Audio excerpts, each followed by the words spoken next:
The Nazca geoglyphs in Peru are a phenomenon that science cannot explain. The plateau is 50 kilometers long and about 7 wide with various lines, geometric shapes and drawings. They are visible only from a bird's eye view. There are about 13,000 lines, and about 30 drawings. Birds, monkey, spider, flowers. The depth of the lines is from 10 to 30 centimeters. The width of individual strips can reach 100 and 200 meters. In length, some lines are 10 kilometers long. It is impossible to do this on Earth without seeing the whole picture from above. In addition, the surface of the board on which the lines are made is uneven. How did all these drawings were made by the ancient Indians, the inhabitants of an? To create such gigantic images, serious computing equipment is needed.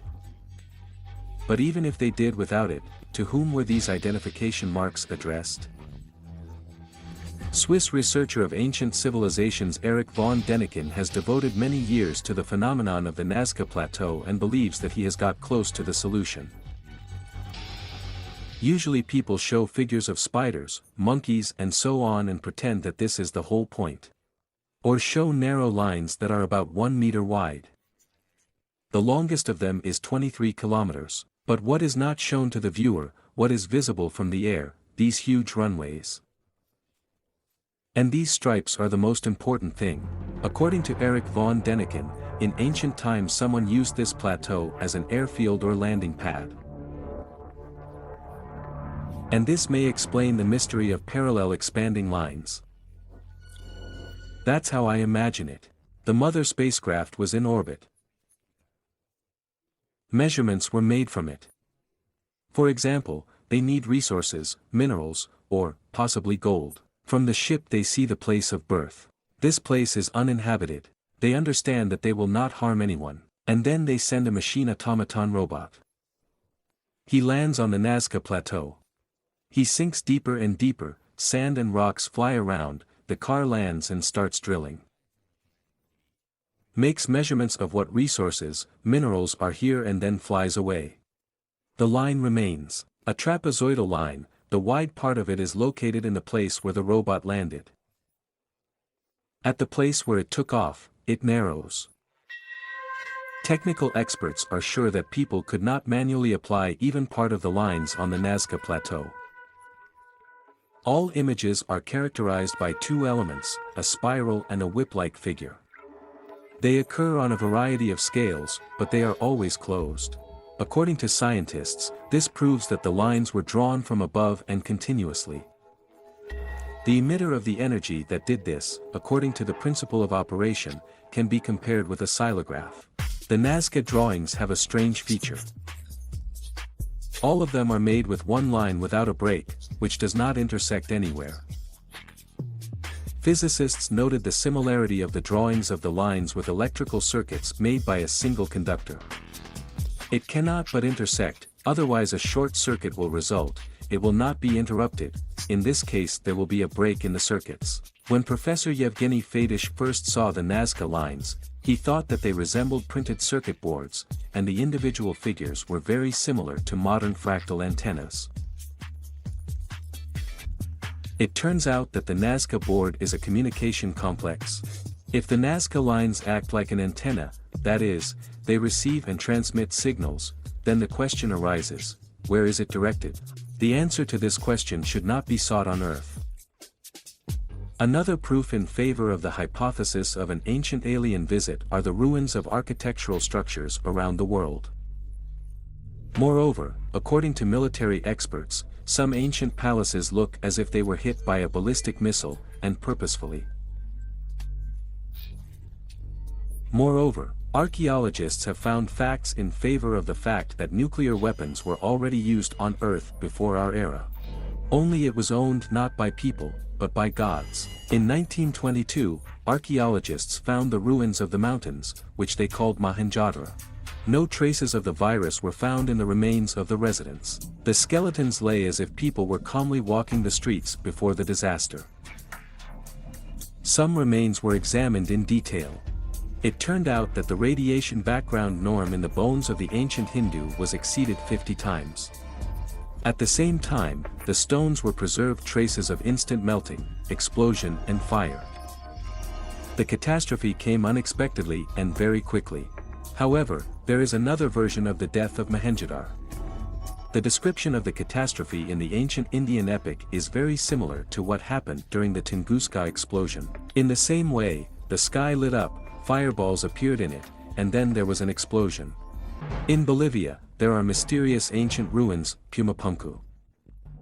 This is one of the most perfect buildings in Latin America. Stone blocks of 200 tons were carved in an unknown way with jewelry precision. In my opinion, it is obvious that there were no such technologies on Earth at that time, and that the aliens brought them with them. And this foundation was destroyed. It looks like an incredible weapon was used to blow it all up. Today we see only a pile of ruins, traces of this large platform, which does not exist today. We can only assume that here was the foundation of a now defunct structure. And this foundation has been destroyed. The oldest civilization of the Old World, the Sumerians, also knew about the nuclear bombing. Evidence of explosions or colossal fires has not yet been found on the ruins of Sumerian cities, which were located from Turkey to Iraq, but stories of great disasters have been forever preserved in the stones. There is a description of how a black cloud covers a certain territory and the entire population is dying. Judging by ancient sources, the Sumerian celestials were very belligerent and often quarreled with each other using destructive weapons. It was mainly people who suffered at the same time. According to researchers, some ancient texts can be interpreted as follows: the gods came from Mars. The whole history of mankind tells about encounters with celestial beings and unearthly gods. And Mars, who was known to the Romans as the god of war, is mentioned very often. These stories are repeated from myth to myth. And if they are taken literally, then we can say that such contacts were really carried out. The pyramid of Quetzalcoatl falls into the orbit of Mars. It was an Indian deity whose name meant both a feathered serpent and a heavenly sage. Planet Earth is on the site of a larger pyramid. In addition, the ratio of the diameter of Mars to the diameter of our planet is 0.532 thousandths. Exactly the same is the proportion between the height of the pyramids of Quetzalcoatl and the Earth. This is too obvious a coincidence.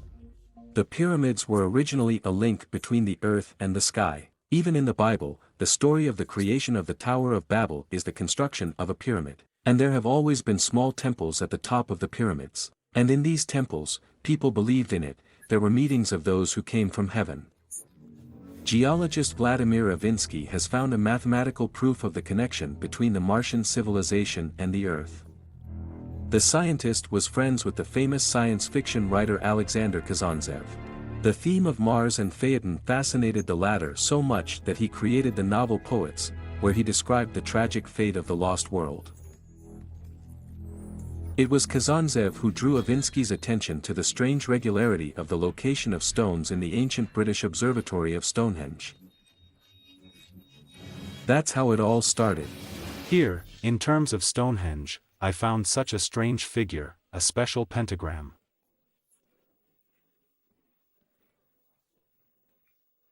So this pentagram differs in that it is built on an 11-sided one.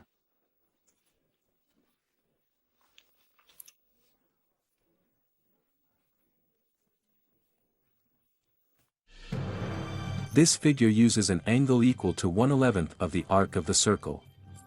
Avinsky named this corner alpha.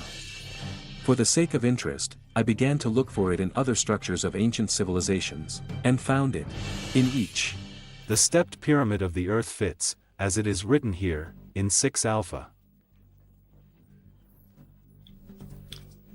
And literally all spheres of knowledge obey this principle.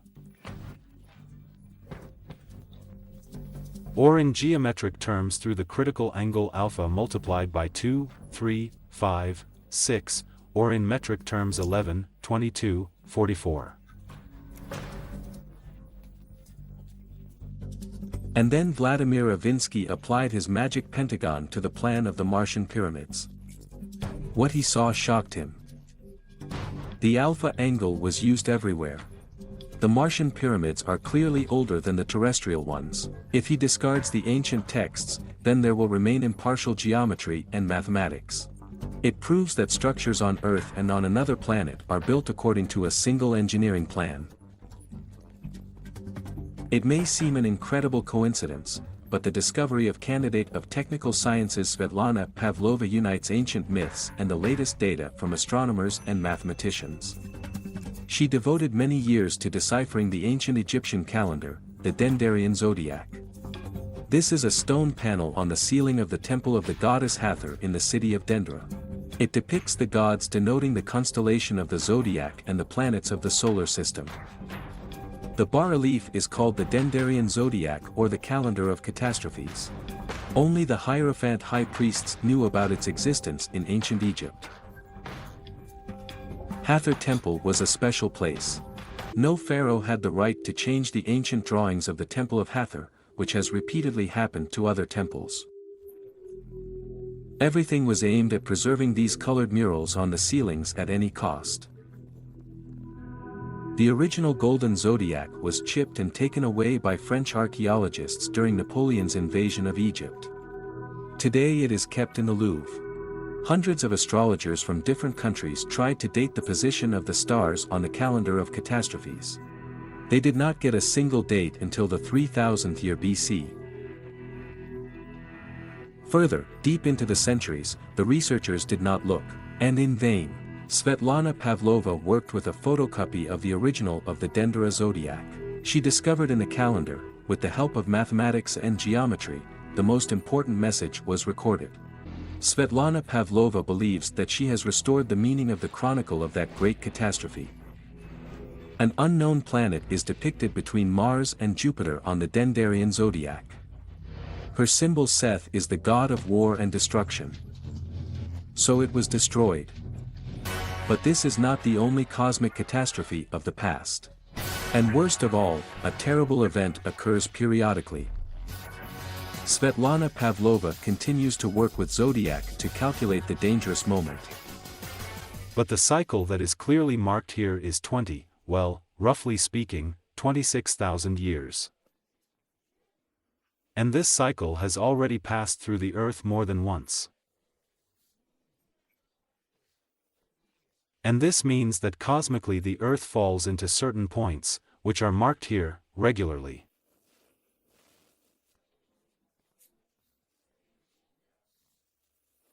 And this regularity is expressed in a very rare arrangement of Deans. What kind of dangerous points can they be?